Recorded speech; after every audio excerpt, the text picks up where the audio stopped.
The purpose of any packaging is to sell. If you're a premium luxury brand, your packaging has to stand out. It's helping to give it an identity and something that a consumer can focus on. You're purchasing a lifestyle. Full colour 3D printing has impacted Quadpack quite substantially, I would say.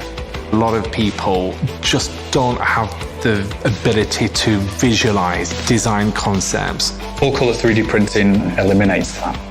It's always a great benefit when they have something there that they can look at, feel, they can assess it, they can pass it around. We can explore more ideas at a faster rate. It allows our imaginations to run wild. On this, we were very clear of what the design and shape needed to be. We can actually adapt the amount of transition through the gradient. This is a paper lipstick. The idea of this project was to see how much decoration we could apply onto the pack. And also, we can really achieve the pop. When you come into the design hub, everybody always says, oh my God, is this 3D printed? I don't think you would get the same level of engagement from renders on a screen or someone just presenting and talking about an image. The multicolour, multi-material 3D printer really helps Quadpack because it's very useful to have different surface options such as wood and fabric. Different layers, labels, it's all part of the design process of the brief. So it really does enhance the project overall.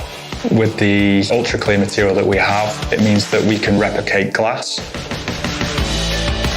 Full colour 3D printing has really impacted the speed of how we work in design. By keeping it in-house, we can control the schedule, we can control the costs. Time to market is greatly reduced because we're shortening the lead time at the very beginning of the project.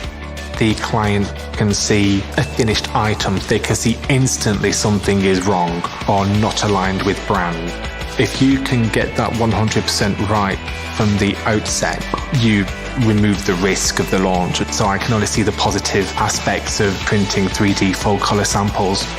I love the technology. I've got a real passion for 3D printing. It always seems to amaze me.